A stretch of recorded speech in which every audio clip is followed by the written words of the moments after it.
चलो भाई शुरू करते हैं। रेलवे से संबंधित जीके के हर एक टॉपिक हम लोग कवर करेंगे, चाहे वो जीके का एसएससी हिस्ट्री ज्योग्राफी से लेके पॉलिटी, कोई सब्जेक्ट हो, साइंस हो या फिर करंट अफेयर हो। 50,000 क्वेश्चन हम लोग लगाने वाले हैं, ठीक है। डेली बेसिस पे करेंगे और 30 दिन का हमारा टारगेट रहेगा कि हर सब्जेक्ट हम 30 दिन में पूरा कवर कर लें। ये क्लासेस आपकी लाइव चलेंगी यहाँ भी, यूट्यूब पर और ऐप में भी। जो बच्चे इन क्लासों का सही से कलेक्शन चाहते हैं तो नीचे डिस्क्रिप्शन में ऐप का लिंक दिया है, सत्यबोध एजुकेशन ऐप, उसको डाउनलोड करिए, है ना। फ्री कोर्स में जाएंगे तो ये पूरा आपको फ्री में अवेलेबल रहेगा, फ्री में आप देख सकते हो, एक साथ रहेगा, आपको पढ़ने में मजा आएगा, ठीक है। यहाँ देखेंगे हम लोग डेली बेसिस पर हर उस टॉपिक को कवर करेंगे, रिवीजन करेंगे, जिससे आपका रिवीजन की समस्या भी खत्म हो जाएगी। हिस्ट्री ज्योग्राफी पॉलिटी से लेके जितने भी सब्जेक्ट हैं सारे हम लोग कवर करेंगे, साथ साथ में करंट अफेयर को भी कवर करेंगे। पूरे एक साल की करंट अफेयर बढ़िया से अच्छे से कवर करेंगे, डिटेल में कवर करेंगे। 50,000 क्वेश्चन हमें एक बार में कवर करना है 30 दिन के अंदर अंदर।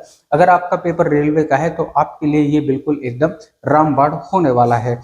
देखिए चलते हैं, शुरू करते हैं क्वेश्चन पर। पहला क्वेश्चन हमारा क्या है? पहला क्वेश्चन हमारा कहता है कि हड़प्पा सभ्यता का सर्वाधिक मान्य प्राप्त काल क्या है, ठीक है। मतलब ऐसा टाइम पीरियड जो हड़प्पा सभ्यता के लिए माना गया है। तो कौन सा टाइम पीरियड माना गया है?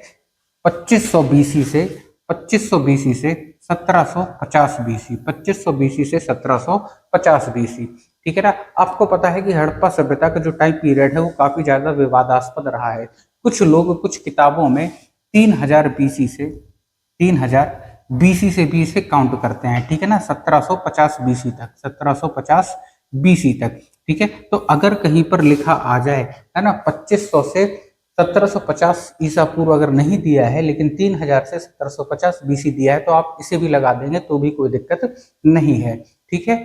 ठीक है, अब देखिए ये जो टाइम पीरियड होता है कैसे डिसाइड किया जाता है। जैसे कि आप देखोगे कि सिंधु घाटी सभ्यता में खुदाई के समय जितने भी पत्थर वगैरह मिली, मूर्तियां वगैरह मिली, उन पर कार्बन डेटिंग क्या होती है, आपको ये भी क्वेश्चन याद रखना है। C14 carbon dating, C14 carbon dating पद्धति के द्वारा इसका पता लगाया जाता है कि वस्तु कितनी पुरानी है, उसी से हमें इसका पता लगता है, ठीक है।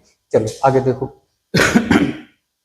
अगला क्वेश्चन है, हड़प्पा कालीन मोहरों का निर्माण में मुख्य रूप से किस पदार्थ का उपयोग किया गया है? हड़प्पा कालीन मोहरों के निर्माण में मुख्य रूप से किस पदार्थ का यूज किया गया है? जो मोहरें बनती थी, सैलखड़ी, कांसा, तांबा या लोहा? इसके ऑप्शन आप कमेंट में भी बता सकते हो, ठीक है ना। तो आप बताइए हड़प्पा काल में जो मोहरें चलती थी उसका निर्माण किससे होता था? तो हमें पता है किससे होता था, सैलखड़ी से होता था, ठीक है। किससे होता था? सैलखड़ी। अब देखिए सैलखड़ी क्या है, इसके बारे में जान लेते हैं। सैलखड़ी एक नरम पत्थर होता था जिसे आसानी से तराशा जा सके, है ना। इस पे चित्र बना दिए जाते थे या कोई लिपि गोद दी जाती थी। सिंधु घाटी सभ्यता की जो लिपि है, हड़प्पा सभ्यता की जो लिपि है वो कैसी है? भाव चित्रात्मक, भाव चित्रात्मक, ठीक है ना। भाव चित्रात्मक लिपि से ये लिखा करते थे, ठीक है। क्लियर है? चलो अगला क्वेश्चन देखो। अगला क्वेश्चन है, सिंधु घाटी स्थल कालीबंगा वर्तमान में किस प्रदेश में स्थित है? ये प्रदेशों के नाम भी पूछ लिया जाता है कि कौन सा स्थल कहाँ पर स्थित है।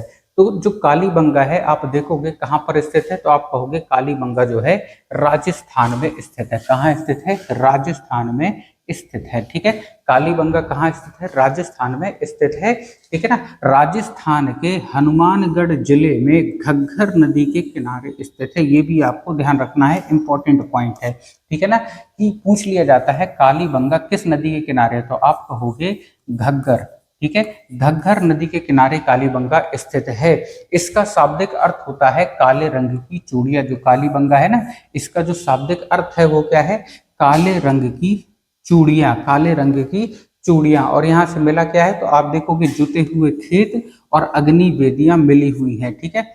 जुते हुए खेत और अग्नि वेदियां मिली हुई हैं, आपको ध्यान रखना है, इससे भी क्वेश्चन पूछा जा चुका है, ठीक है। अगले क्वेश्चन पे चलते हैं। अगला क्वेश्चन है हमारा, हड़प्पा सभ्यता किस युग की थी? हड़प्पा सभ्यता किस युग की थी? चार ऑप्शन है आपके पास, है ना। पहला है हमारा कांस्य युग, दूसरा है नवपाषाण युग, तीसरा है पुरापाषाण युग, फिर उसके बाद है लौह युग, ठीक है ना। तो कमेंट करके आप लोग बताइए जल्दी से कौन से युग की थी हड़प्पा सभ्यता, ठीक है। Option number A, option number A, option number A, ठीक है। चलो, तो ये किस युग की थी? तो आप कहोगे ब्रॉन्ज एज, यानी कि कांस्य युगीन सभ्यता इसे बोला जाता है। कौन सा? कांस्य युगीन सभ्यता। क्यों? क्योंकि कांसे की खोज हो चुकी थी।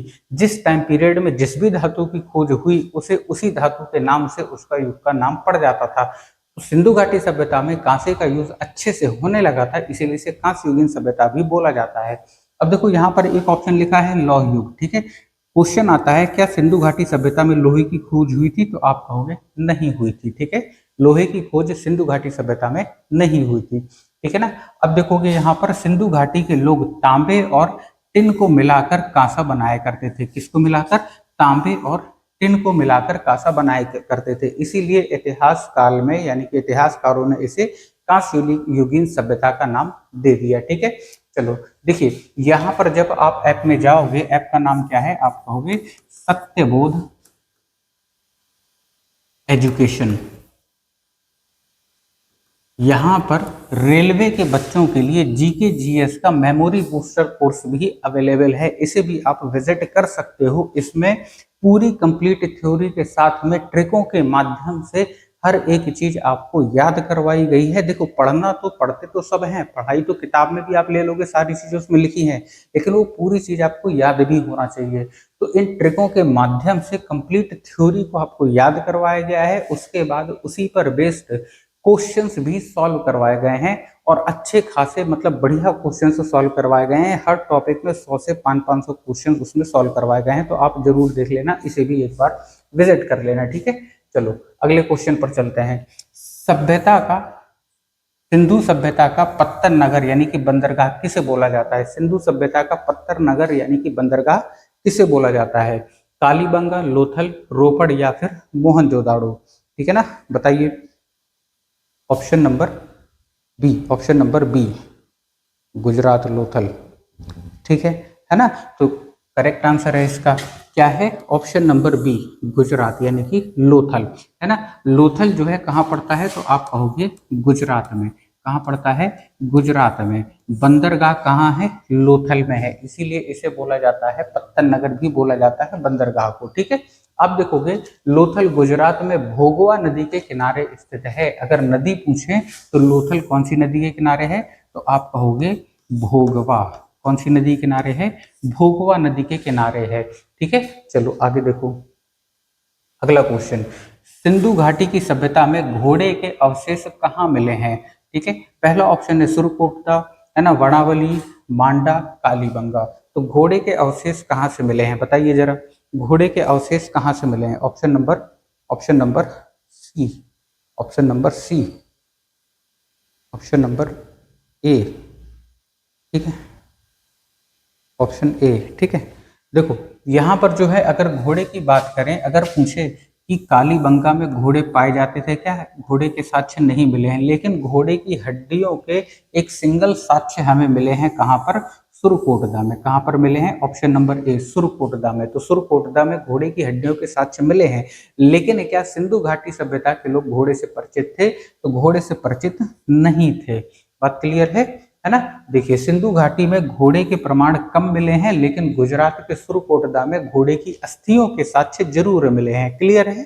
चलो आगे देखो, अगला क्वेश्चन है, हड़प्पा वासी किस वस्तु के उत्पादन में सर्वप्रथम थे? यानी कि सबसे ज्यादा कौन सी वस्तु हड़प्पा काल में उगाई जाती थी? मुद्राएं, कांसे के औजार, कपास या फिर जौ? मुद्राएं, कांसे के औजार, कपास या फिर जौ, ठीक है। तो क्या उगाई जाती थी? Option number D, option number D, option number D, option number C, C एक ही का है, ठीक है, सी एक ही का है, ठीक है। देखो, हड़प्पा काल में सबसे ज्यादा क्या उगाया जाता था? कपास की खेती होती थी, ठीक है। सर्वप्रथम ये क्वेश्चन आता है, कपास सर्वप्रथम किसने उगाना चालू किया? तो आप क्या बोलोगे? सिंधु घाटी सभ्यता के लोगों ने कपास सबसे पहले उगाना चालू किया था। जौ की खेती होती थी क्या? बिल्कुल होती थी, लेकिन उसने पूछा है किस वस्तु के उत्पादन में सर्वप्रथम थे। अगर सर्वप्रथम की बात करें तो उसे आपको लगाना है कपास ही लगाओगे, ठीक है ना। गेहूं, जौ, इसकी भी खेती होती थी, बिल्कुल होती थी, लेकिन कपास की खेती सबसे ज्यादा होती थी। क्लियर है। चलो देखो, विश्व में सबसे पहले कपास उगाने का श्रेय सिंधु घाटी सभ्यता के लोगों को ही जाता है। यूनानियों ने इसलिए कपास को सिंडन, यूनान में कपास को क्या बोला जाता है, ये नाम भी आपको याद रखना है, ये भी इंपॉर्टेंट है, एग्जाम में पूछा जा चुका है कि जो यूनानी लोग थे वो कपास को क्या बोलते थे, सिंडन बोलते थे, क्योंकि सिंधु घाटी सभ्यता में कपास का उत्पादन चालू हुआ, इसीलिए सिंडन कपास को ये लोग बोलते थे, कौन, यूनानी बोलते थे। क्लियर है। चलो अगला क्वेश्चन देखो। अगला क्वेश्चन है विजयनगर साम्राज्य की स्थापना कब हुई। ठीक है, अब देखोगे आपको एंशिएंट हिस्ट्री के हमने कुछ क्वेश्चन ले लिए, अब यहाँ पर आ जाएगी आपकी मीडिएवल हिस्ट्री से संबंधित कुछ क्वेश्चन आ जाएंगे। ठीक है, विजयनगर साम्राज्य की स्थापना कब हुई। तो विजयनगर साम्राज्य की स्थापना कब हुई, 1336, 1347, 1206 या फिर 1526। ठीक है ना, तो आप देखोगे, आप कहोगे 1336 में। कब हुई थी, 1336 में विजयनगर साम्राज्य की स्थापना, ऑप्शन नंबर ए 1336 में हुई थी। ठीक है ना। किसने की थी, अगर नाम पूछे तो हरिहर बुक्का ने की थी। किसने की थी, हरिहर और बुक्का ने की थी। 1336 ईस्वी में की थी हरिहर और बुक्का ने। ठीक है, अगला क्वेश्चन देखिए। अगला क्वेश्चन है निकोलो दी कोंटी। निकोलो दी कोंटी ने विजयनगर की यात्रा किसके शासनकाल में की थी, है ना। ऑप्शन है देवराय प्रथम, देवराय द्वितीय, कृष्ण देवराय या फिर अच्युत देवराय। ठीक है ना, बताइए क्या है, देवराय प्रथम, देवराय द्वितीय, कृष्ण देवराय या फिर अच्युत देवराय, है ना। Option number A, option number A, option number B, option number A और बी के मिक्स आ रहे हैं। ठीक है, यहाँ पर देखो आपको ध्यान का रखना है, जो देवराय प्रथम है, ठीक है, देवराय प्रथम, देवराय प्रथम आपका आंसर होगा। ठीक है, इसमें कंफ्यूजन नहीं होना है, होने वाला क्वेश्चन है। देवराय प्रथम आपका ऑप्शन होगा, है ना। निकोलो डी कोंटी किसके समय में आए थे, तो आप कहोगे देवराय प्रथम के समय में आए थे। अगर बात करें सन की बात करें तो आप देखोगे 1420 से 1421 में, है ना, आए थे। 1420 और 1421 के टाइम पर आए थे। क्लियर है, तो आपको ध्यान रखना है देवराय प्रथम। नाम में बहुत कंफ्यूजन हो जाता है फर्स्ट और सेकंड में, खास तौर पर देवराय में। ठीक है, चलो अगला देखो। फारस के दूत, है ना, अब्दुल रज्जाक विजयनगर कब आया था। फारस का दूत अब्दुल रज्जाक की बात हो रही है, कब आया था, देवराय प्रथम, देवराय द्वितीय, कृष्ण देवराय या फिर सदाशिव राय। ठीक है, बताओ जल्दी से।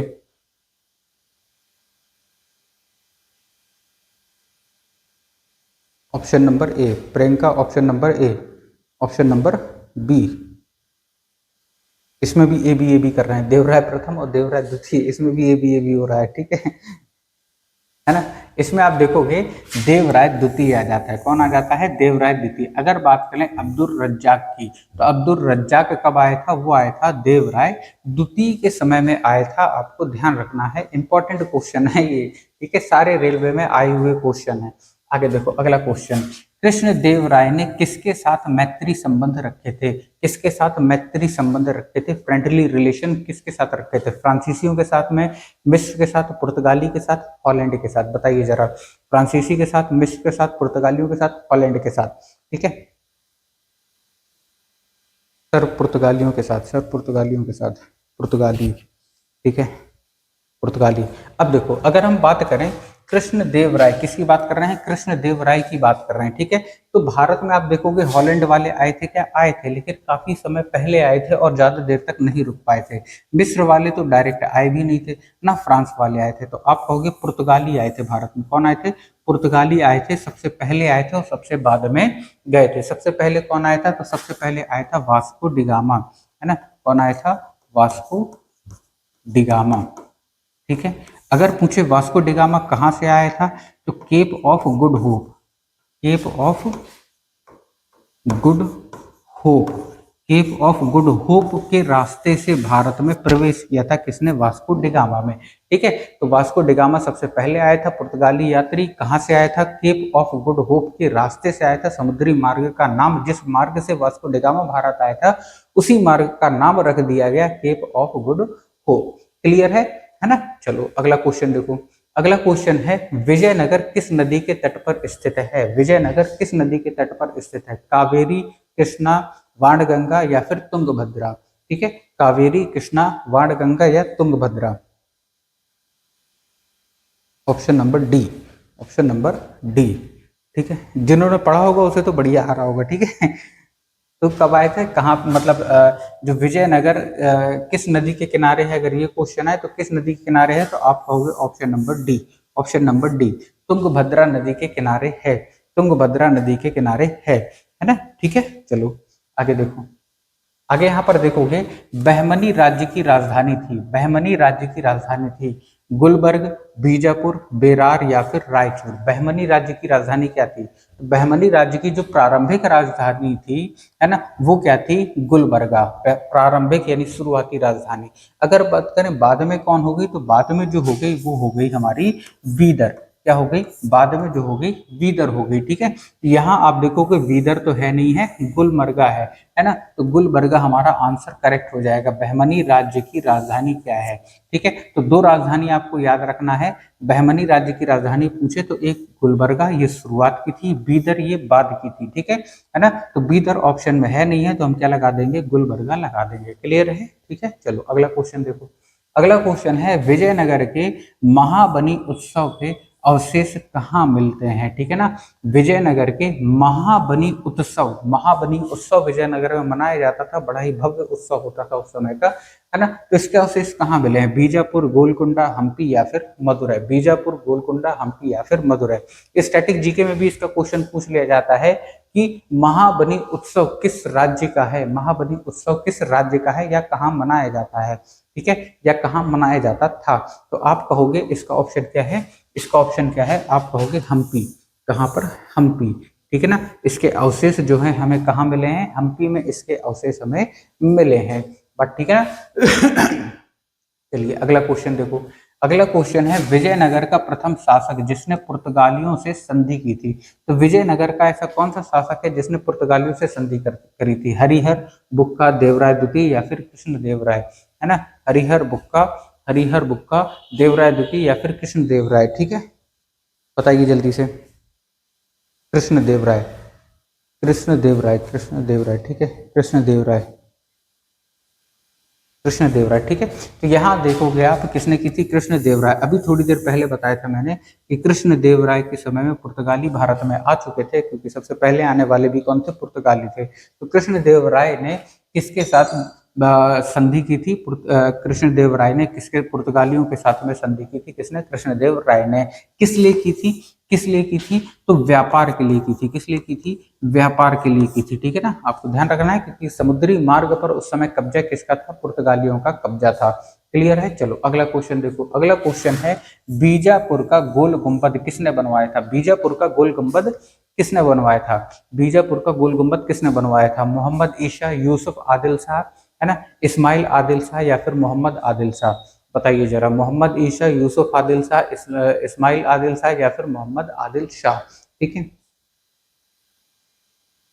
सर, आदिल शाह तो है लेकिन इस्माइल है कि मोहम्मद पता नहीं। ठीक है, आदिल शाह। ठीक है, देखो यहाँ पर आप बात करोगे, जो गोल गुंबद की अगर बात आए कि बीजापुर का गोल गुंबद किसने बनवाया था, ठीक है, तो गोल गुंबद का जो मतलब गोल गुंबद किसने बनवाया था बीजापुर का, तो मोहम्मद आदिल शाह ने बनवाया था। किसने बनवाया था, मोहम्मद आदिल शाह ने बनवाया था। अगर बात करें, गोल गुंबद अपनी, है ना, विस्परिंग गैलरी के लिए विश्व प्रसिद्ध है, विस्परिंग गैलरी के लिए विश्व प्रसिद्ध है। ध्यान रखिएगा, इंपॉर्टेंट क्वेश्चन है। विस्परिंग गैलरी आजकल पूछा जा रहा है, किसके लिए प्रसिद्ध है, विस्परिंग गैलरी के लिए काफी ज्यादा प्रसिद्ध है।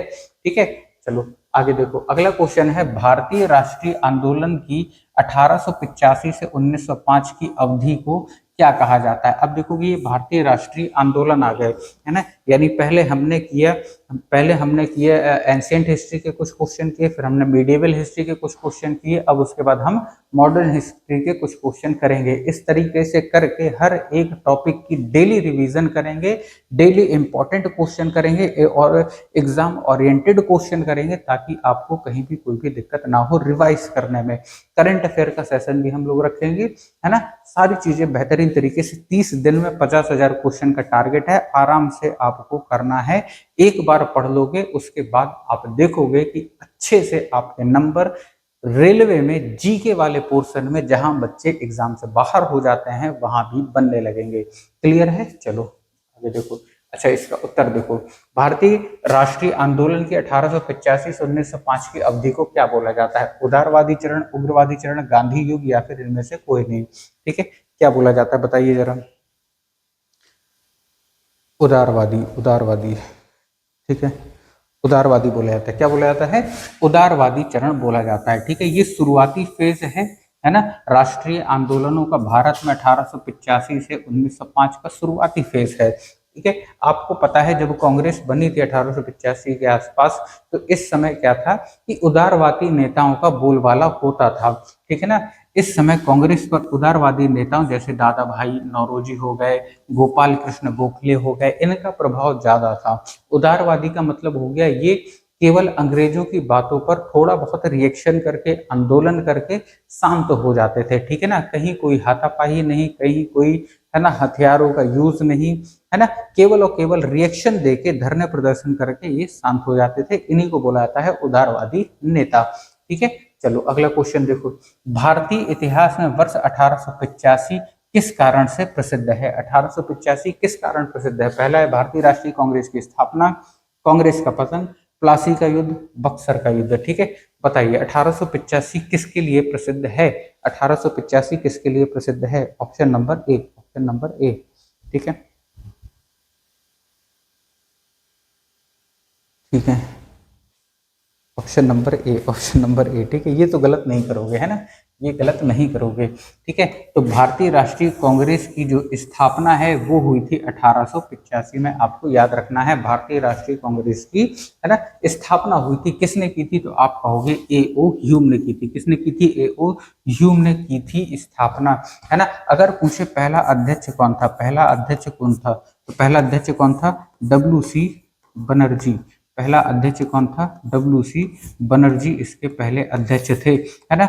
जो ए ओ ह्यूम थी इसने केवल स्थापना की थी, लेकिन कांग्रेस का पहला अध्यक्ष कौन बना था? डब्ल्यू.सी. बनर्जी। अगर पूरे पहली बैठक कहाँ हुई थी, तो पहली बैठक हुई थी बम्बई में। ठीक है ना, कहाँ हुई थी? बम्बई में, यानी कि बॉम्बे में। ठीक है, तो बम्बई लिख के आए, बॉम्बे लिख के आए, क्योंकि उस समय बम्बई बोलते थे, बॉम्बे भी बोल देते थे। ठीक है, कुछ भी लिख के आए, यानी कि मुंबई की बात हो रही है। ठीक है, क्लियर है।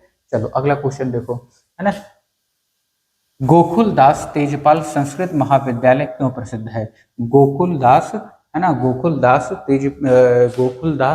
तेज प्रताप संस्कृत महाविद्यालय किसके लिए प्रसिद्ध है? पहला ऑप्शन है कांग्रेस का प्रथम अधिवेशन यहाँ हुआ था। दूसरा है सुरेंद्रनाथ बनर्जी यहाँ पढ़े थे। ए ओ ह्यूम प्राचार्य थे, या इनमें से कोई नहीं। ठीक है, option number, option number A, option number A, option number A, D के भाई, ऑप्शन नंबर ए।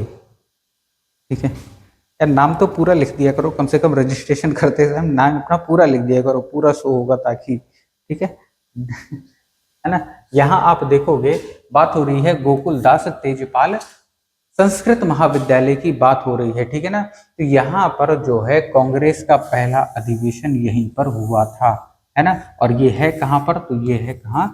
मुंबई में। ठीक है ना, यानी कि मुंबई लिख के आए, मुंबई लिख के आए, बॉम्बे लिख के आए, तो कहाँ था? मुंबई में। 1885 में पहला अधिवेशन गोकुलदास तेजपाल संस्कृत महाविद्यालय में कांग्रेस का हुआ था। याद रखिएगा, इंपॉर्टेंट क्वेश्चन है ना। इसी टाइप के क्वेश्चनों में आजकल फंसाया जा रहा है। ठीक है, चलो आगे देखो, 1885 से 1905 के आंदोलन में उदारवादियों का मुख्य लक्ष्य क्या था?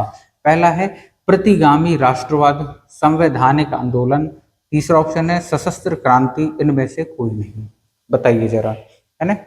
तो यहाँ आप देखोगे सशस्त्र क्रांति यानी आर्म्ड रिवॉल्यूशन, तो ये बात हो रही है उदारवादियों की। उदारवादियों का, है ना, सशस्त्र यानी कि हथियारों से कोई काम नहीं था। ऑप्शन नंबर सी आपका नहीं है ना। संवैधानिक आंदोलन, तो ये बात हो रही है 1885 से 1905 की। तो इस टाइम पे संवैधानिक आंदोलन, है ना, होने की तो कोई चर्चा थी ही नहीं। हमारा बचा कौन सा? एक नन ऑफ दिस बचा, एक प्रतिगामी राष्ट्रवाद यानी रिएक्शनरी नेशनलिज्म। तो यही होगा हमारा रिएक्शनरी नेशनलिज्म। तो अभी मैंने बताया था जो उदारवादी थे ये प्रतिगामी राष्ट्रवाद का राष्ट्रवादी आंदोलन चलाते थे, यानी रिएक्शन देते थे, बस इसके अलावा और कुछ काम नहीं करते थे, लड़ते भिड़ते नहीं थे, आंदोलन वगैरह किया शांति से, उसके बाद घर चले गए। ठीक है ना, उदारवादी याचिका, प्रार्थना और निवेदन की नीति अपनाते थे। याचिका करते थे, निवेदन करते थे और प्रार्थना करते थे, इसकी नीति अपनाते थे कौन? उदारवादी। ठीक है, आगे देखो अगला क्वेश्चन। अगला क्वेश्चन है कांग्रेस की पहली बैठक किस शहर में हुई? कलकत्ता, मुंबई, अहमदाबाद या इलाहाबाद? कलकत्ता, मुंबई, अहमदाबाद या इलाहाबाद? सर मुंबई। ठीक है, प्रियंका मुंबई, डीके मुंबई। ठीक है, वाइट मुंबई। ठीक है, अभी मैंने बताया जो पहला, अच्छा इसमें टिक भी लगा हुआ है। ठीक है, तो कहाँ हुई थी? मुंबई में। ठीक है, कांग्रेस की पहली बैठक किस शहर में हुई थी? मुंबई में हुई थी। क्लियर है? कब हुई थी? 1885 में। 1885 में। स्थापना किसने की? ए.ओ. ह्यूम ने की। पहले अध्यक्ष कौन थे? डब्ल्यू.सी. बनर्जी थे। ये सारी चीजें आपको याद रखना है। ठीक है ना? आगे देखो अगला क्वेश्चन। अगला क्वेश्चन है किस गवर्नर जनरल के समय कांग्रेस की स्थापना हुई थी? Lord Ripon, Lord Dufferin, Lord Curzon या लॉर्ड कैनिंग? किसके समय हुई थी? Lord Dufferin, Lord Ripon, Lord Curzon या लॉर्ड कैनिंग? किसके समय हुई थी? Lord Dufferin. Option number B, option number B, option number C, option number D. Option number B भी हो गया, सी भी हो गया, डी भी हो गया। अब एक जन ए भी बोल दो तो चारों ऑप्शन हो जाएंगे। ठीक है, देखो यहां पर हम बात कर रहे हैं किस गवर्नर जनरल के समय कांग्रेस की स्थापना हुई थी। तो कांग्रेस की स्थापना हुई थी किसके समय? लॉर्ड डफरिन के समय हुई थी। किसके समय हुई थी? लॉर्ड डफरिन के समय हुई थी। याद रखिएगा, लॉर्ड डफरिन के समय हुई थी। क्लियर है? चलो अगला क्वेश्चन देखो। अगला क्वेश्चन है भारतीय विश्वविद्यालय अधिनियम 1904 किस वायसराय के समय पारित हुआ था? भारतीय विश्वविद्यालय अधिनियम 1904 किसके समय पारित हुआ था? Lord Latin, Lord Curzon, Lord Ripon या लॉर्ड हार्डिंग? किसके समय पारित हुआ था? है ना, किसके समय पारित हुआ था? Option number A, option number ए। देखो यहां पर अगर हम बात करें कि विश्वविद्यालय अधिनियम 1904 की बात हो रही है, विश्वविद्यालय अधिनियम 1904। ठीक है ना, तो कर्जन कौन? लॉर्ड कर्जन के समय। कब हुई थी? लॉर्ड कर्जन के समय, है ना। 1904 में विश्वविद्यालय अधिनियम आया था भारत में। ठीक है ना, इसलिए आया था कि भारत में यूनिवर्सिटीज वगैरह ओपन हो सके। ठीक है, और मैंने ये भी बताया था कि शुरुआत में अंग्रेजों ने जो बजट, जो भारत की शिक्षा के लिए जो बजट रखा था वो कितना रखा था? 1 लाख रुपए सालाना। 1 लाख रुपए सालाना का बजट रखा हुआ था जो एक्ट पारित होते थे इस समय। ठीक है, चलो अगला क्वेश्चन। आईसीएस में चयनित पहले भारतीय कौन थे? आईसीएस में चयनित पहले भारतीय कौन थे? सत्येंद्र नाथ टैगोर, सरोजिनी नायडू, लाला लाजपत राय, सी.आर. दास? कौन थे बताइए, कौन थे? CR. Das, Satyendra Nath Tagore, Satyendra Nath Tagore. Option number B, option number A, option number A. Option, अच्छा ऑप्शन नंबर सी भी है सत्येंद्र नाथ, डी भी है ऑप्शन नंबर सत्येंद्र नाथ दास। ठीक है, देखो यहाँ बात हो रही है आईसीएस में चयनित पहले भारतीय कौन थे। तो आईसीएस में चयनित पहले भारतीय कौन थे? तो वो थे सत्येंद्र नाथ टैगोर। कौन थे? सत्येंद्र नाथ टैगोर। ठीक है, तो भारत से आईसीएस में जो पहली बार चयनित हुए थे कौन हुए थे? सत्येंद्र नाथ टैगोर हुए थे। याद रखिएगा, इंपॉर्टेंट क्वेश्चन है, हजारों बार पेपर में पूछा जा चुका है। क्लियर है? चलो आगे देखो अगला क्वेश्चन क्या है। इंडियन नेशनल कांग्रेस के संस्थापक कौन थे? इंडियन नेशनल कांग्रेस के संस्थापक कौन है? वेमेश चंद्र बनर्जी, है ना, माइकल ह्यूज, ए.ओ. ह्यूम। अब देखो माइकल ह्यूम, ए.ओ. ह्यूम, है ना, महात्मा गांधी। ठीक है, तो हमने क्या पढ़ा अभी? ए.ओ. ह्यूम। ठीक है, माइकल ह्यूम मत लगा देना, इसीलिए दोनों ऑप्शन पढ़ना जरूरी है, चारों ऑप्शन पढ़ना जरूरी है। जीके में एक तो बच्चे ये करते हैं कि ऊपर से देखते हैं कि उन्होंने ह्यूम देखा इसे पट्टे से लगा दिया, लेकिन ये गलत हो जाएगा। ठीक है, यहाँ माइकल ह्यूम लिखा है, यहाँ ए.ओ. ह्यूम लिखा हुआ है। तो ए.ओ. ह्यूम ने स्थापना की थी कांग्रेस की। कब की थी? 1885 में की थी। क्लियर है? चलो अगला क्वेश्चन देखो। 1932 के पूना समझौते में क्या प्रावधान था? 1932 में जो पूना समझौता हुआ था उसमें क्या प्रावधान था? भारत को डोमिनियन स्टेट देना, मुसलमानों के लिए पृथक निर्वाचन, हरिजनों के लिए पृथक निर्वाचन, हरिजनों के लिए आरक्षण सहित संयुक्त निर्वाचन। पूना समझौता की अगर बात करें तो ये पूना समझौता जो है किसके बीच में हुआ था? है ना, महात्मा गांधी, महात्मा गांधी प्लस अंबेडकर, है ना, बी आर अंबेडकर, इनके बीच में पूना समझौता पारित हुआ था कब? 1932 में। बी आर अंबेडकर ने गांधी जी से एक, है ना, एक प्रस्ताव मांगा। कौन सा प्रस्ताव था? उन्होंने कहा कि हरिजनों के लिए यानी SC ST के लिए आरक्षण की व्यवस्था की जाए, है ना, इसके साथ में संयुक्त निर्वाचन मंडल की भी स्थापना की जाए। ठीक है, हरिजनों के लिए आरक्षण और संयुक्त निर्वाचन दोनों की मांग की थी किसने? है ना, पूना समझौता के तहत गांधी जी से की थी। किसने? अंबेडकर जी ने करी थी। बट ठीक है ना, तो आपको ध्यान रखना है आरक्षण और संयुक्त निर्वाचन, है ना, यानी कि चुनाव लड़ने के लिए जो निर्वाचन होता था उस समय, उसके लिए। ठीक है, चलो आगे देखो। किस अधिनियम ने गवर्नर जनरल को अध्यादेश जारी करने की शक्ति दी? किस अधिनियम ने गवर्नर जनरल को अध्यादेश जारी करने की शक्ति दी? चार्टर एक्ट 1835, भारतीय परिषद अधिनियम 1861, भारतीय परिषद अधिनियम 1892, भारतीय परिषद अधिनियम 1909। बताइए किस अधिनियम में गवर्नर जनरल को अध्यादेश जारी करने की शक्ति दी थी? बताइए जरा। 1892, 1892, ठीक है, 1892, 1892, ठीक है ना। देखोगे यहाँ पर 1861, ठीक है, भारतीय परिषद अधिनियम 1861 में जो गवर्नर जनरल होता था उसे अध्यादेश देने की, है ना, परमिशन मिली थी ब्रिटिश पार्लियामेंट से। तो ऑप्शन क्या है आपका? 1861 आपका करेक्ट ऑप्शन है, 1892 नहीं है। ठीक है, 1861 आपका करेक्ट आंसर रहेगा। क्लियर है? ठीक है, चलो आगे देखो।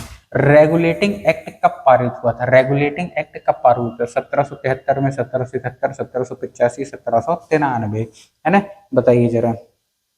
1700, 1773, 1773 सर, पहला एक्ट 1773 में आया था। हाँ, पहला जो रेगुलेटिंग एक्ट है वो कब आया था? 1773 में आया था। ठीक है, कब आया था? रेगुलेटिंग एक्ट आया था 1773 में आया था। ठीक है, रेगुलेटिंग जो एक्ट आया था पहला 1773 में आया था। क्लियर है ना? और यहाँ पर देखो 1833, 1833 के बारे में भी जान लो। जो 1833 में एक्ट आया था इसमें सबको बराबर करने की कोशिश की गई थी, यानी कि दास प्रथा का अंत, दास प्रथा का अंत, दास प्रथा का अंत बोले किस एक्ट में? 1833 के एक्ट की बात हो रही है। दास प्रथा का अंत की अगर बात करें, मोस्ट इंपॉर्टेंट क्वेश्चन है, बहुत बार पूछा गया है। ठीक है ना, अगर पूछे कब से शुरुआत हुई थी तो 1773 से स्टार्ट हुआ था। क्लियर है? चलो उसके बाद देखो अगला क्वेश्चन है, गवर्नर जनरल को वीटो का अधिकार किस एक्ट में मिला था? वीटो का अधिकार 1773, 1884 का पिट्स इंडिया एक्ट, 1786 का एक्ट, 1813 का चार्टर एक्ट, वीटो एक्ट। ठीक है, वीटो एक्ट कब पारित हुआ था? वीटो एक्ट का मतलब होता है ऐसा एक्ट, ऐसी पावर जिसमें अगर उसे लगता है कि ये हमें आगे नहीं बढ़ाना है, ये कानून आगे नहीं बढ़ाना है, तो वो उसमें साइन ही नहीं करता, उसे अपनी जेब में रख लेता है। इसी को बोला जाता है वीटो पावर। तो अगर बात करें गवर्नर जनरल को वीटो का अधिकार किस एक्ट में मिला, तो किस एक्ट में मिला? पहले ही एक्ट में मिला था, 1773 के ही एक्ट में मिला था। क्लियर है? पहले ही एक्ट में मिल गया था। अब देखो यहाँ पर महारानी विक्टोरिया को भारत की साम्राज्ञी कब घोषित किया गया? है ना, महारानी विक्टोरिया को भारत की साम्राज्ञी यानी कि पूरा शासन भारत का किसके हाथों में चलेगा? महारानी विक्टोरिया के हाथों में चलेगा। ये कब घोषित किया गया? 1885, 1875, 1876, 1858। ठीक है, तो ये कब घोषित किया गया? आप कहोगे 1876 में, 1876 में। 1858 की अगर हम बात करें तो आपको पता है 1857 में भारत में पहली स्वतंत्रता की लड़ाई हुई थी, आंदोलन हुआ था, जिसे हम सैनिक विद्रोह के नाम से जानते हैं। किस नाम से जानते हैं? सैनिक विद्रोह के नाम से जानते हैं, है ना, सैनिक विद्रोह के नाम से जानते हैं, जो 1857 में मंगल पांडे के द्वारा शुरू किया गया था। 1857 में अंग्रेजों को पता चल गया था कि अब भारत को कंट्रोल करना काफी ज्यादा मुश्किल होने वाला है, इसीलिए 1858 में एक और एक्ट आता है जिसमें जो शासन है वो कंपनी से हटकर किसके हाथों में चला जाता है? ब्रिटिश क्राउन के हाथों में चला जाता है, महारानी के हाथों में चला जाता है, ठीक है ना। यानी भारत पर शासन अब कौन करेगा, कंपनी नहीं करेगी, कौन करेगा, ब्रिटिश क्राउन करेगा, यानी कि वहां की संसद करेगी, वहां की महारानी करेगी। लेकिन यहाँ पर बात की गई है महारानी विक्टोरिया को भारत की साम्राज्ञी, है ना, साम्राज्ञी यानी कि पूरा करता धरता कब बनाया गया, तो वो बनाया गया 1876 में। 1858 के तुरंत बाद एक एक्ट आता है 1876 में, इसी में बनाया गया। और साथ साथ में इन्हें केसर ए हिंद, है ना, केसर ए हिंद, ठीक है, केसर ए हिंद, केसर ए हिंद के नाम से भी नवाजा गया। किसे नवाजा गया, महारानी विक्टोरिया को, ठीक है, महारानी विक्टोरिया को केसर ए हिंद के नाम से भी नवाजा गया। कब बात करें तो 1876 में ही नवाजा गया। क्लियर है। चलो आगे देखो अगला क्वेश्चन, है ना। अब यहां से आप देखोगे इकोनॉमिक्स के क्वेश्चन आपके स्टार्ट हो जाएंगे, ठीक है। लाइन से हर सब्जेक्ट के क्वेश्चन हमें कुछ कुछ पार्ट में डिस्कस करना है, ठीक है ना। और 50,000 क्वेश्चन इस 30 दिन के अंदर कंप्लीट करना है, ध्यान रखिएगा। हिस्ट्री, है ना, मिडिएवल, मॉडर्न और एंशियंट तीनों हिस्ट्री के क्वेश्चन हमने ले लिए, ठीक है ना। अब उसके बाद इकोनॉमिक्स के क्वेश्चन यहाँ पे करेंगे। क्लियर है। चलो देखो पहला क्वेश्चन क्या है, भारतीय अर्थव्यवस्था कैसी है ना। पूंजीवादी अर्थव्यवस्था है, साम्यवादी अर्थव्यवस्था है, स्वतंत्र अर्थव्यवस्था है या मिश्रित अर्थव्यवस्था है, बताइए जरा, भारतीय अर्थव्यवस्था कैसी है। मिक्स्ड इकोनॉमी, मिश्रित अर्थव्यवस्था, मिश्रित अर्थव्यवस्था, ठीक है ना। डी के मिश्रित अर्थव्यवस्था, प्रियंका मिश्रित अर्थव्यवस्था, ठीक है ना। तो भारत की जो अर्थव्यवस्था है वो कैसी अर्थव्यवस्था है, मिश्रित यानी कि मिक्स्ड इकोनॉमी में आती है, मिश्रित अर्थव्यवस्था में आती है। पूंजीवादी अर्थव्यवस्था की अगर हम बात करें तो इसमें कौन आएगा, तो आप कहोगे अमेरिका आ जाएगा, ब्रिटेन आ जाएगा, ठीक है, कनाडा आ जाएगा। ये सारे कैसे हैं, पूंजीवादी अर्थव्यवस्था में आ जाते हैं, ठीक है ना। अगर बात करें सोशलिस्ट इकोनॉमी यानी कि साम्यवादी में, तो इसमें कौन आएगा, तो आप कहोगे रसिया आ जाएगा। इसमें कौन आ जाएगा, आप कहोगे रसिया आ जाएगा। क्लियर है। अगर बात करें मिश्रित अर्थव्यवस्था की खोज, मिश्रित अर्थव्यवस्था की शुरुआत, है ना, शुरुआत किसने की थी, मिश्रित अर्थव्यवस्था की शुरुआत किसने की थी, तो मिश्रित अर्थव्यवस्था की शुरुआत कहाँ से हुई थी, इंडिया से ही हुई थी। मिश्रित अर्थव्यवस्था का नया कॉन्सेप्ट लाए थे, भारतीय ही लाए थे, है ना। 1991 में सेकेंड वर्ल्ड वॉर के बाद 1991 में रूस के 15 टुकड़े हुए थे। कितने टुकड़े हुए थे, रूस के 15 टुकड़े हुए थे। और इकोनॉमिक्स, दुनिया की इकोनॉमिक्स बदल गई थी अलग अलग ग्रुपों में। कुछ लोगों ने पूंजीवादी अर्थव्यवस्था को बनाया। पूंजीवादी अर्थव्यवस्था में अमेरिका और अमेरिका के साथ जितने भी देश थे सब पूंजीवादी में आ गए। जो रूस था, रूस के साथ जो कंट्रीज थी वो सारे साम्यवादी अर्थव्यवस्था में आ गए। 1991 में भारत के पास दो चॉइस थी। भारत नया नया आजाद हुआ था, या तो भारत अमेरिका के साथ जा सकता था या रूस के साथ जा सकता था। अमेरिका के साथ जाकर पूंजीवादी अर्थव्यवस्था में शामिल हो सकता था, या रूस के साथ जाके साम्यवादी अर्थव्यवस्था में शामिल हो सकता था। भारत ने कहा ना तो हम अमेरिका के साथ जाएंगे ना रूस के साथ जाएंगे, हमारा मन जिसके साथ करेगा हम उसके साथ व्यापार करेंगे, चाहे वो पूंजीवादी देश हो या फिर साम्यवादी देश हो। तो भारत ने नई इकोनॉमी का कॉन्सेप्ट दिया जो कि पूंजीवादी और साम्यवादी का मिश्रण कहलाया, यानी कि मिश्रित अर्थव्यवस्था। कब कॉन्सेप्ट दिया, 1991 में, ठीक है। तो मिश्रित अर्थव्यवस्था की शुरुआत अगर पूछे तो कहाँ से होती है, भारत से ही होती है। क्लियर है। चलो आगे देखो, है ना। ये देखो अगला क्वेश्चन, मिश्रित अर्थव्यवस्था का क्या अभिप्राय है। कृषि और उद्योग दोनों को बढ़ावा देना, सरकारी एवं निजी क्षेत्र का सह अस्तित्व, अमीर एवं गरीब का सह अस्तित्व, छोटे और बड़े उद्योगों का सह अस्तित्व। बताइए जरा मिश्रित अर्थव्यवस्था का क्या मतलब है, कौन सा ऑप्शन सही रहेगा हमारा। मिश्रित अर्थव्यवस्था का, ठीक है। चलो, सरकारी और निजी क्षेत्र का सह अस्तित्व क्या होगा, सरकारी और निजी क्षेत्र का सह अस्तित्व, यानी सरकारी गवर्नमेंट सेक्टर की कंपनियां भी हों प्लस प्राइवेट सेक्टर की कंपनियां भी हों, है ना, दोनों मिलकर हमारी बनाती हैं मिश्रित अर्थव्यवस्था। क्लियर है ना। मिक्स्ड इकोनॉमी में गवर्नमेंट और प्राइवेट सेक्टर दोनों साथ साथ में काम करते हैं। अगले क्वेश्चन की बात करें, आर्थिक विकास की दृष्टि से भारत की गणना होती है, आर्थिक विकास की दृष्टि से भारत की गणना होती है किसमें, पिछड़े राष्ट्र में, विकसित राष्ट्र में, विकासशील राष्ट्र में, चौथा ऑप्शन है अर्ध विकसित राष्ट्र में। ठीक है, बताइए जल्दी से किसमें होती है,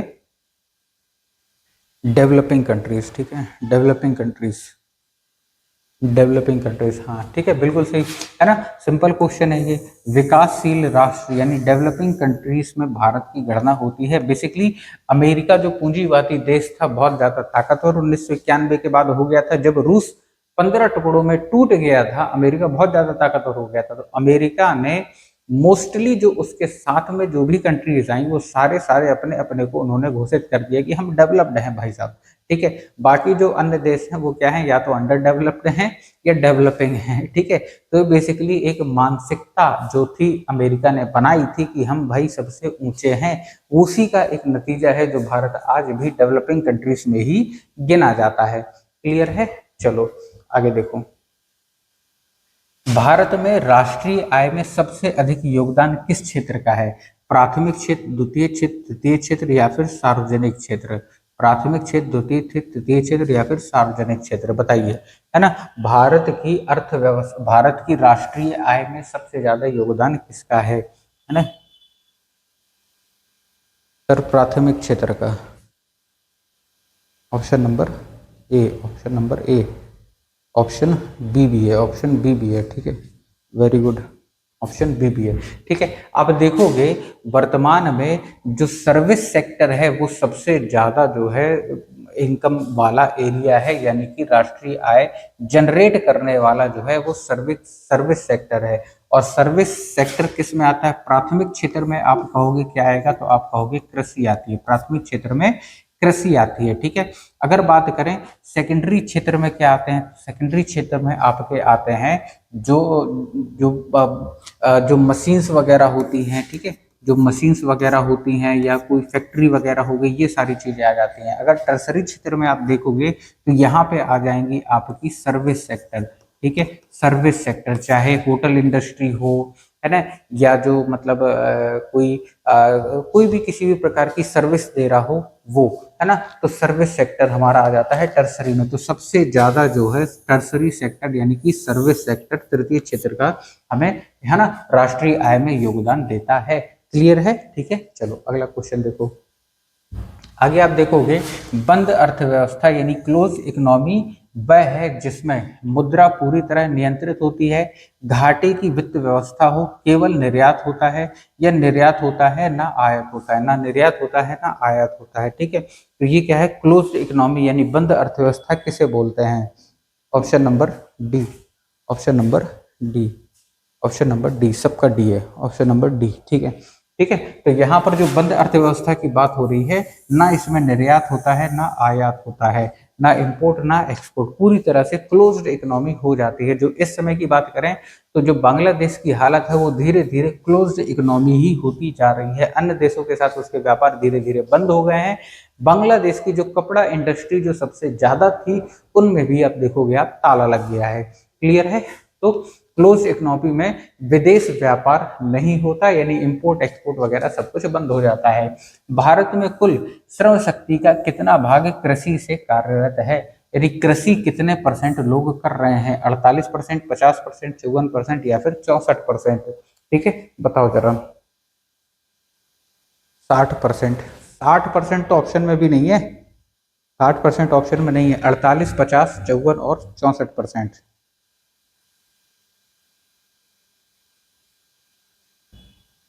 50%, 50%। सर 60 नहीं है तो 54 होगा, 60 नहीं है तो 54 होगा। नहीं, ऐसा नहीं है।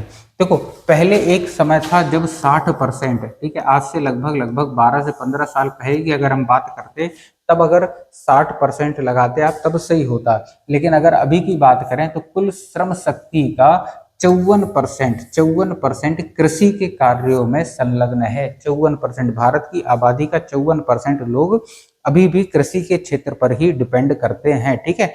आज से अगर 12-15 साल पहले अगर आप क्वेश्चन एग्जाम देते तो वहां पर आप 60% लगाते तो आपका सही होता, ठीक है, ये है ना। चलो आगे देखो, अगला क्वेश्चन। भारत में प्रमुख बेरोजगारी का प्रकार है ना, तकनीकी, चक्रीय या संरचनात्मक या छिपी या प्रच्छन्न? तो भारत में प्रमुख बेरोजगारी का प्रकार कौन सा है? प्रमुख प्रमुख पूछा है, प्रमुख, ठीक है। तो यहाँ पर बताओ कौन सा है sir? Option number D, option number D.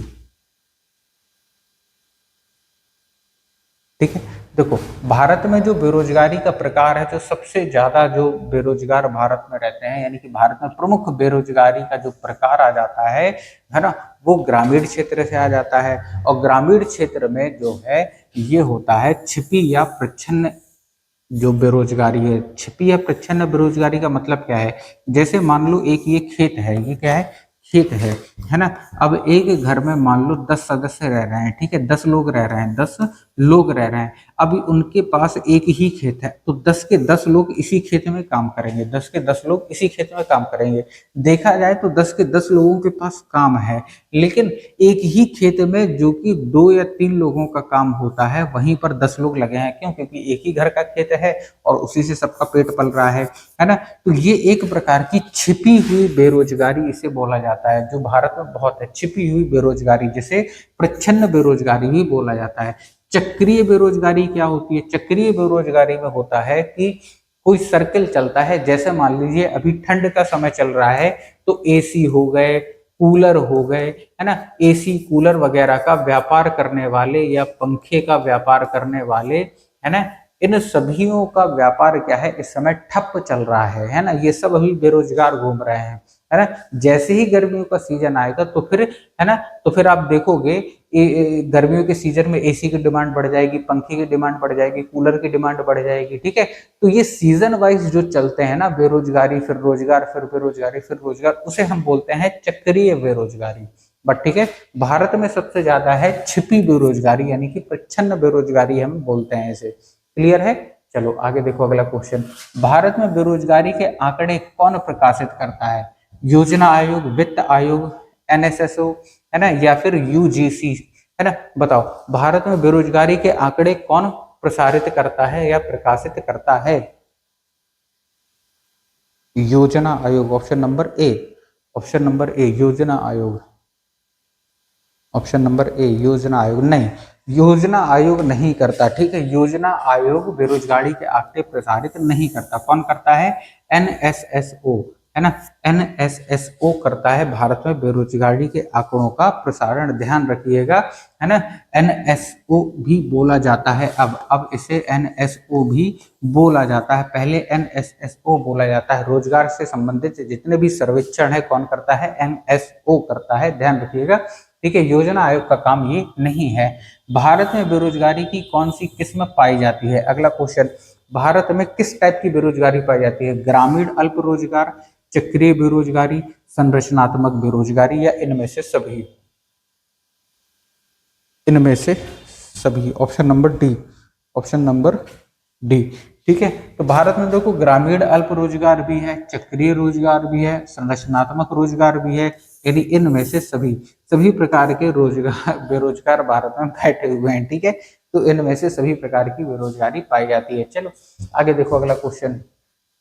कृषि में मजदूरों की बेरोजगारी की प्रकृति क्या होती है? कृषि में मजदूरों की बेरोजगारी की प्रकृति क्या होती है? संरचनात्मक, खुली, अदृश्य या प्रच्छन्न, या फिर घर्षणात्मक, ठीक है ना। तो कृषि में किस टाइप की होती है बताइए जल्दी से? Option number A B C D कौन सी होती है? संरचनात्मक, खुली, अदृश्य या प्रच्छन्न, या फिर घर्षणात्मक? तो अभी मैंने option number C, option number C, ठीक है ना। तो कृषि में भी मैंने बताया प्रच्छन्न या फिर अदृश्य भी बोला जाता है, या फिर छिपी हुई बेरोजगारी भी बोला जाता है। ऑप्शन नंबर सी आपका करेक्ट हो जाएगा, ठीक है। क्लियर है? चलो आगे देखो, अगला क्वेश्चन है प्रच्छन्न बेरोजगारी का अर्थ क्या है?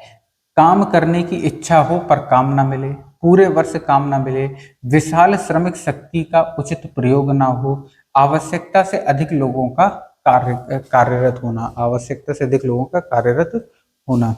Option number D, option number D, option number D के C, option number C, option number D, देखो यहाँ पर बात हो रही है प्रच्छन्न। प्रच्छन्न मतलब छिपी हुई बेरोजगारी, अभी मैंने बताया आपको, ठीक है। अब छुपी हुई बेरोजगारी की बात आएगी तो छुपी हुई बेरोजगारी कहाँ पर नजर आएगी? सी और डी में बच्चे कंफ्यूज हो रहे हैं। देखो, विशाल श्रमिक शक्ति का उचित उपयोग ना होना, यानी कि श्रमिक शक्ति है हमारे पास लेकिन उसका उपयोग नहीं कर पा रहे, तो ये नहीं है ऑप्शन। क्या है? आवश्यकता से अधिक लोगों का कार्यरत होना, यानी जितनी आवश्यकता है उससे भी ज्यादा लोग लगे हुए हैं, यानी कुल मिला के अपना, है ना, वो छुप गए उसमें। अभी मैंने एक एग्जाम्पल बताया था कि एक खेत में जिसमें 2 से 3 लोगों का काम होता है, वहां पर कितने लोग लगे हैं? 10 लोग लगे हैं। तो बाकी के जो 6 से 7 लोग हैं वो इसी खेत में काम करते हुए क्या हो गए? बेरोजगारी के तौर पर छुप गए, ठीक है। तो इसे बोलता है छुपी हुई। तो आवश्यकता से अधिक लोगों का कार्यरत होना कहलाता है प्रच्छन्न बेरोजगारी कहलाता है। क्लियर है? चलो आगे देखो, अगला क्वेश्चन है, राष्ट्रीय ग्रामीण विकास संस्थान कहाँ स्थित है? राष्ट्रीय ग्रामीण विकास संस्थान शिमला, हैदराबाद, पटना, नई दिल्ली। कहाँ स्थित है? शिमला, हैदराबाद, पटना, नई दिल्ली। कहाँ पर है सर? नई दिल्ली, नई दिल्ली, नई दिल्ली, नई दिल्ली, ठीक है। देखो बात हो रही है राष्ट्रीय ग्रामीण विकास संस्थान, तो ये है हमारा कहाँ पर? ये है हैदराबाद में, नई दिल्ली में नहीं है। राष्ट्रीय ग्रामीण विकास संस्थान कहाँ पर है? आप कहोगे हैदराबाद में है, ठीक है। National institute of rural development, panchayati raj, Hyderabad में स्थित है। क्लियर है? चलो आगे देखो, अगला क्वेश्चन है ना, भूगोल। अब यहाँ पर आप देखोगे हम लोग ज्योग्राफी के क्वेश्चन करेंगे। किसके क्वेश्चन? ज्योग्राफी के क्वेश्चन करेंगे। हमने हिस्ट्री कर लिए, हिस्ट्री में अपन ने तीनों हिस्ट्री में से कर लिए, यानी कि एंशियंट, मिडिएवल और मॉडर्न। फिर उसके बाद हमने इकोनॉमिक्स के भी कर लिए। अब यहाँ पर हम करेंगे किसके? अच्छा, पॉलिटी के भी बीच में कर लिए थे। अब इकोनॉमिक्स से करने के बाद अब करेंगे ज्योग्राफी के, ठीक है। हर सब्जेक्ट का हम डेली रिवीजन करेंगे, डेली क्वेश्चन करेंगे। 50,000 क्वेश्चन करना है, ध्यान रखिएगा। आराम से तसल्ली के साथ रिवीजन करते जाइए। भूगोल का जनक किसे कहा जाता है ना? पहला ऑप्शन है हेरोडोटस, दूसरा है स्ट्रैबो, तीसरा है एराटोस्थनीज, चौथा है ना हिकेटियस, ठीक है। किसने किया था बताइए जरा, है ना? भूगोल का जनक किसे माना जाता है? भूगोल का जनक किसे माना जाता है? Option number C, option number C, option number C, ठीक है, करेक्ट। ऑप्शन नंबर सी, है ना, इरेटोस्थनीज को भूगोल का जनक किसे माना जाता है? इरेटोस्थनीज को माना जाता है भूगोल का जनक, यानी ज्योग्राफी, फादर ऑफ ज्योग्राफी पूछे तो हम किसे लगाएंगे? फादर ऑफ ज्योग्राफी में इरेटोस्थनीज को लगाएंगे, ठीक है ना। चलो उसके बाद देखो, अब यहाँ पर देखो, भूगोल को एक अलग अध्ययन शास्त्र के रूप में स्थापित करने का श्रेय किसे जाता है? भूगोल को एक अलग अध्ययन शास्त्र के रूप में अध्ययन करने का श्रेय किसे जाता है? इरेटोस्थनीज को, हिप्पोकार्पस को, हिकेटियस को, या फिर हेरोडोटस को? तो जब भी ये क्वेश्चन आए आप क्या लगाओगे? जब फादर ऑफ ज्योग्राफी हमारे इरेटोस्थनीज हैं तो भूगोल को एक अलग अध्ययन शास्त्र के रूप में स्थापित करने का श्रेय भी इन्हीं को ही जाएगा, इरेटोस्थनीज को ही जाएगा। क्लियर है? चलो आगे देखो, अगला क्वेश्चन, भूगोल पृथ्वी को केंद्र मानकर अध्ययन करने वाला विज्ञान है, किसने कहा था? इंपॉर्टेंट क्वेश्चन है, कई बार पेपर में पूछा गया है कि भूगोल पृथ्वी को केंद्र मानकर अध्ययन करने वाला विज्ञान है, ये किसने कहा था? ठीक है, तो ये कहा था आपका वारेनियस ने। किसने कहा था? वारेनियस ने कहा था, ठीक है। किसने कहा था? वारेनियस ने कहा था। क्लियर है कि पृथ्वी को केंद्र मान लो और उसकी पूरी स्टडी करना, ये किसने कहा था? वारेनियस ने कहा था। उसी को भूगोल कहते हैं, यानी भूगोल की डेफिनेशन, ठीक है। अगला क्वेश्चन देखो, अगला क्वेश्चन है, भूगोल पृथ्वी का अध्ययन है, यह किसका कथन है? भूगोल पृथ्वी का अध्ययन है, ये किसने कहा था? टॉलमी, कांट, वारेनियस, या फिर हम बोल रहे तो वारेनियस को तो अभी हमने पढ़ लिया। वारेनियस ने क्या कहा था कि पृथ्वी को केंद्र मान लो फिर उसकी स्टडी करो, ये किसने कहा था? वारेनियस। ये क्या है? भूगोल पृथ्वी का अध्ययन है, भूगोल पृथ्वी का अध्ययन है, ये किसने कहा था? तो ये कहा था हमारे कांट भाई साहब ने। किसने कहा था? कांट ने कहा था। किसने कहा था? ऑप्शन नंबर बी करेक्ट हो जाएगा, कांट ने कहा था। क्लियर है? चलो आगे देखो, अगला क्वेश्चन है, नियतिवाद, डिटर्मिनिज्म के प्रवर्तक कौन थे? ठीक है, नियतिवाद के प्रवर्तक कौन थे? पहला ऑप्शन है फ्रेडरिक रेटजेल, दूसरा है ग्रेफिस टेलर, तीसरा है जैम, और फिर उसके बाद चौथा है विडाल डीला ब्लास, ठीक है ना। तो इसमें से बताइए किसने, है ना। नियतिवाद, डिटर्मिनिज्म, नियतिवाद, नियतिवाद के प्रवर्तक किसे माना जाता है, ठीक है। तो नियतिवाद के प्रवर्तक किसे माना जाता है, तो आप कहोगे ग्रिफिथ टेलर को माना जाता है। किसे माना जाता है, ग्रिफिथ टेलर को माना जाता है नियतिवाद के प्रवर्तक, ठीक है। चलो अगला क्वेश्चन देखो, भूगोल स्थानिक संगठन का विवाद है, किसने कहा था। भूगोल स्थानिक संगठन का विवाद है, किसने कहा था। इंपॉर्टेंट क्वेश्चन में लगा लेना, ये कथन आजकल बहुत पूछे जा रहे हैं भूगोल के बारे में। पहला ऑप्शन है वॉल्टर पैंक, दूसरा है हार्ट जोर्स, तीसरा है ना आर डी स्मिथ, चौथा है पीटर हैगेट, ठीक है ना। बताओ किसने कहा था। भूगोल स्थानिक संगठन का विज्ञान है, ये किसने कहा था, तो आप कहोगे पीटर हैगेट ने। किसने कहा था, पीटर हैगेट ने कहा था कि भूगोल स्थानिक संगठन का विज्ञान है, ठीक है। सर ये नए क्वेश्चन लग रहे हैं, तो बेटा नए नहीं हैं, ये हैं पुराने, लेकिन बहुतों की दृष्टि इस पर नहीं जाती है, इस तरीके के क्वेश्चन है। एग्जामिनर की दृष्टि बेसिकली इसी टाइप के क्वेश्चनों को आजकल ढूंढ रही है, इसीलिए दिक्कत आती है आपको, ठीक है ना।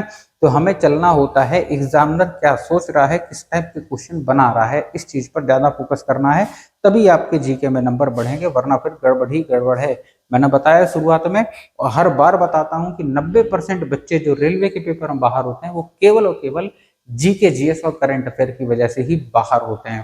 क्लियर है ना। यहाँ मतलब बेसिकली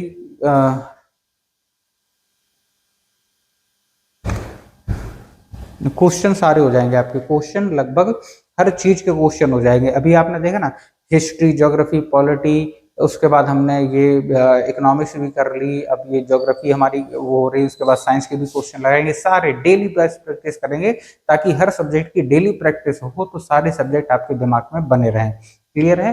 चलो आगे देखो, अगला क्वेश्चन है सौर प्रणाली की खोज किसने की थी। सौर प्रणाली की खोज किसने की थी, गैलीलियो ने, जे एल बेयर्ड ने, कोपरनिकस ने, या फिर केपलर ने, ठीक है। तो सौर प्रणाली की खोज किसने की थी बताइए जरा, है ना। सौर Galileo, J L Baird, Copernicus या केपलर, ठीक है। बताओ किसने की थी सौर प्रणाली की खोज। केपलर ने sir, Copernicus, Copernicus, Copernicus, Kepler, ठीक है। देखो यहां पर अगर बात करें तो कॉपरनिकस, किसने, कॉपरनिकस, ठीक है। तो कॉपरनिकस ने सौर प्रणाली की खोज की थी, यानी कि solar system theory, solar system theory देने वाले कौन थे, वो थे कॉपरनिकस थे। ध्यान रखिएगा, इंपॉर्टेंट क्वेश्चन है। चलो आगे देखो, अगला क्वेश्चन है सूर्य के चारों ओर घूमने वाले खगोलीय पिंड क्या कहलाते हैं। सूर्य के चारों तरफ घूमने वाले खगोलीय पिंड क्या कहलाते हैं, ग्रह, उपग्रह, क्षुद्रग्रह या फिर कुछ चल तारे। आपको पता है इसका ऑप्शन क्या हो जाएगा, सीधा लगाना है ग्रह। खगोलीय तारे क्या कहलाते हैं, ग्रह कहलाते हैं। अगर बात करें कितने ग्रह हैं, कितने ग्रह हैं, तो आप कहोगे 8 ग्रह हैं। जो इन ग्रहों के चारों तरफ चक्कर लगाते हैं उन्हें अपन क्या बोलते हैं, उन्हें बोलते हैं उपग्रह बोलते हैं। क्लियर है, ठीक है। चलो अगला क्वेश्चन, ग्रहों की गति का नियम किसने प्रतिपादित किया, न्यूटन, केपलर, कोपरनिकस या फिर गैलीलियो। किसकी बात कर रहा है, ग्रहों की गति के नियमों के बारे में बात कर रहा है। ग्रहों की गति के नियमों के बारे में बात कर रहा है, किसने दिए हैं, तो ग्रहों की गति के नियम जो है दिए हैं, वो दिए हैं केपलर भाई साहब ने, है ना। कितने नियम दिए हैं, तो 3 नियम दिए हैं टोटल, केपलर ने नियम दिए हैं 3। केपलर ने कहा है कि बीच में हमारा क्या है, सन है, और सारे प्लेनेट एक दीर्घवृत्ताकार कक्ष में इसके चारों तरफ इस टाइप से चक्कर लगा रहे हैं, दीर्घवृत्ताकार, है ना, दीर्घवृत्ताकार कक्षा में चक्कर लगा रहे हैं, किसके, सूरज के, ठीक है। किसने कहा था, केपलर ने। कितने नियम दिए थे, आप कहोगे 3 नियम दिए थे, ठीक है। आगे देखो, बायोलॉजी शब्द का प्रयोग सर्वप्रथम किसने किया था। अब हम लोग करेंगे साइंस से क्वेश्चन, ठीक है। किससे करेंगे, साइंस से। आपको पता है रेलवे के लिए साइंस कितनी ज्यादा इंपॉर्टेंट है, सबसे ज्यादा क्वेश्चन साइंस से ही पूछे जाते हैं। बायोलॉजी शब्द का प्रयोग सर्वप्रथम किसने किया था, अरस्तु ने, पुरकिंजे ने, वॉन बोल ने, या फिर लेमार्क एवं ट्रेविरेनस ने, ठीक है। तो बायोलॉजी शब्द का प्रयोग जो है सबसे पहले किया था, किसने किया था, लेमार्क एवं ट्रेविरेनस ने किया था। किसने किया था, लेमार्क एवं ट्रेविरेनस ने। ऑप्शन नंबर डी आपका करेक्ट हो जाएगा। क्लियर है। चलो आगे देखो, जीव विज्ञान के जनक किसे कहा जाता है, फादर ऑफ बायोलॉजी। अरस्तु, डार्विन, लैमार्क या फिर पुरकिंजे। जीव विज्ञान का जनक किसे बोला जाता है?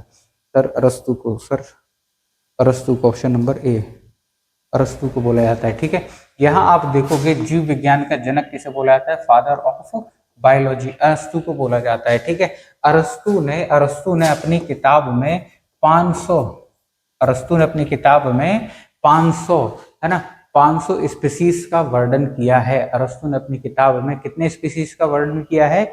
जनजातियां 500 स्पीसीज का वर्णन किया है, ध्यान रखिएगा। ठीक है ना, चलो आगे देखो। वनस्पति शास्त्र यानी कि बॉटनी के जनक किसे माना जाता है? फादर ऑफ बॉटनी थियोफ्रेस्टस, लाइनेस या फिर एंगलर या फिर है ना हचिंगसन। ठीक है, तो ये बात हो रही है बॉटनी की। तो अगर बात करें बॉटनी की, तो बॉटनी के जो जनक है कौन है? थियोफ्रेस्टर है ना। बॉटनी के जनक कौन है? थियोफ्रेस्टर, फादर ऑफ बॉटनी की बात करें। अच्छा, इन्होंने एक किताब लिखी थी, कौन सी किताब लिखी थी? हिस्टोरिया, है ना, हिस्टोरिया नाम से किताब लिखी थी। इसमें भी उसने 500, ठीक है, इसने भी कितने 500 पेड़ पौधों की जातियों के बारे में बताया था। 500 पेड़ पौधों की जातियों के बारे में बताया था। किसने बताया था? तो थियोफ्रेस्टर ने बताया था।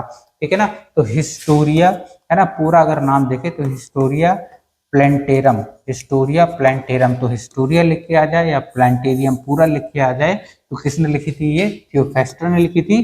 कितने पेड़ पौधों की जानकारी मिलती है इसमें? तो 500 पेड़ पौधों की जातियों के बारे में, स्पीसीज के बारे में बताया था।